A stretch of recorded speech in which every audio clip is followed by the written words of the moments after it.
In this video, I'm going to show to you that there's actually a proven framework to understanding property in Singapore. I'm James, certified asset progression strategist with plenty years of experience. I've helped many clients strategize their next move so that they can achieve amazing success in property. Let's get started.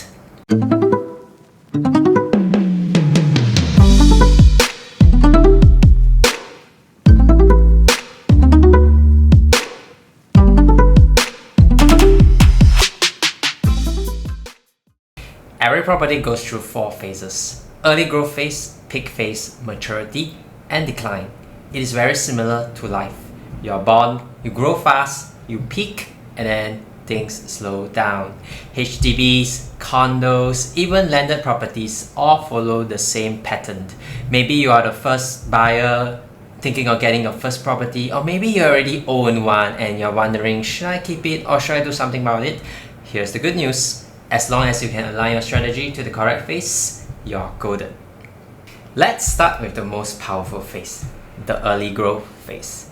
Why is this phase so important? Because this is when almost all the big money is made. Let me break it down. For HDB buyers, this is obvious. BTO is when property is the cheapest. For private property, this phase is called building under construction, BUC. It's when developers sell at the best possible prices, and also why you're seeing recent launches doing sometimes 70, 80%, sometimes even 90%. That's not hype. That is demand responding to value.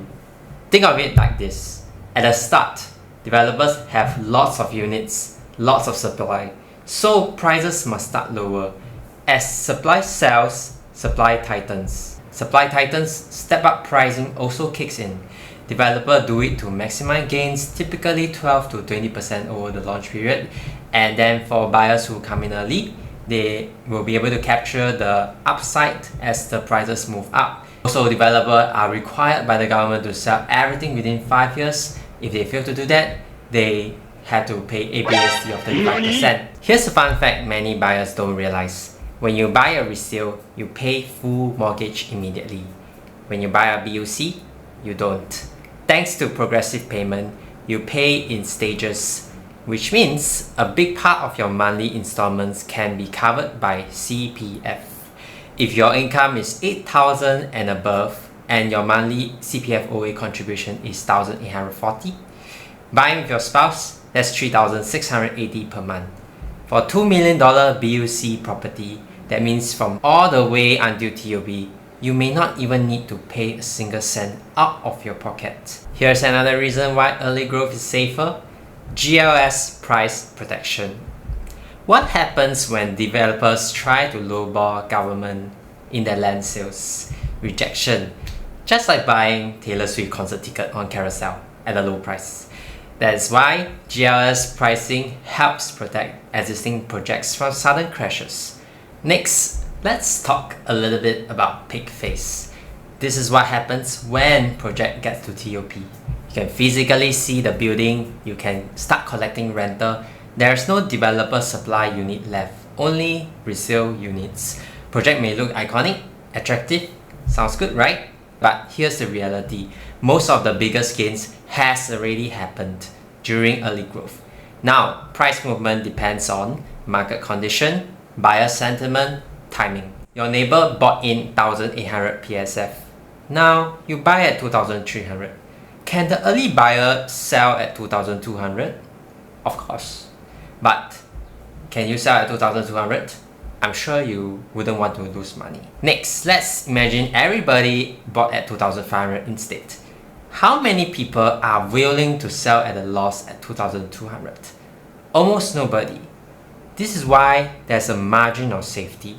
If you are the first timer buyer looking at enter at the peak, is it wrong?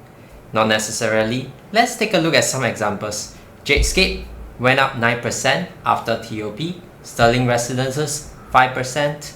How about Normandy Park? Prices dropped 5%.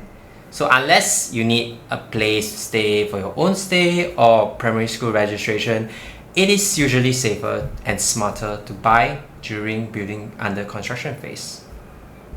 Now, let's talk about the phase where both Singapore property owners are today, the maturity phase.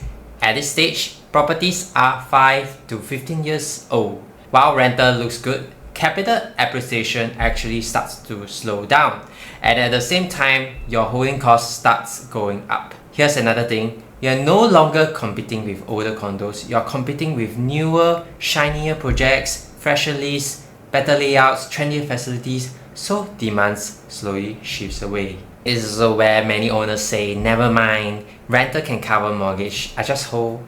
Sounds logical, but let me show you what's really happening. Resale condos at this age are usually 300 to 400 PSF cheaper than new launches nearby. So yes, they look more affordable, but here's the trade-off. Capital gains slow down significantly compared to new launch products. Which one builds more wealth? Capital build up through rental or capital appreciation? The answer is clear. Capital appreciation. Rental pays the bills, but capital appreciation change lives. And in Singapore, real wealth has always been built through appreciation, not rental alone. If you miss these earlier phases, you're not losing money, but you are moving to the slower growth lane. Let's take a look at some real examples. Sims Urban Oasis versus Penrose. Same time period. Sims Urban Oasis went up 8%, while Penrose went up 23%. So if you have sold Sims and bought Penrose, you have made good money. Am I right? Or am I right? Let's take a look at another one. Commonwealth Towers versus Sterling Residences, 6% versus 23%. Or how about this? Clement Canopy versus Blue Horizon, 5% versus 13%. Different projects, same story. Older assets grow slower, but newer growth phase assets move faster. Once you see the pattern, you cannot unsee it. Now, let's talk about a concept that every Singapore property owners must understand, ballast curve. This is a recognized framework used in Singapore to show how leasehold value behaves over time. Here's what it tells us. At the start of the 99-year lease, a property is worth about 96% compared to a freehold. Sounds good, right? But when the lease starts dropping to around 60 years, the value falls to around 80%. And 30 years, this becomes 60%. And when the lease runs down to zero, the value ultimately becomes zero. Not suddenly, not dramatically, but inevitably. That's why long-term planning matters. Lease decay is like a silent killer. Once it accelerates, it's very hard to reverse.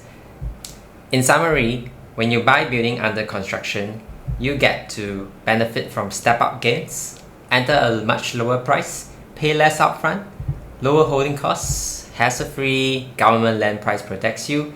When you buy at a peak, you can also make good money, you can move in, but most likely your neighbors will have entered cheaper than you. You have paid a higher price, you face a bit higher downside risk, your margin of safety is smaller. So peak isn't wrong, but early growth gives you the better odds. And in property, odds matter. If you're not sure where your property sits along this life cycle and you want a clear data-driven plan instead of guessing, I'll be happy to walk you through it. I help many homeowners map out their property life cycle, identify where value is being created, and plan the right entry and exit strategy. If you found this useful or learned something new today, please like, subscribe, and share this video with someone who's making property decisions.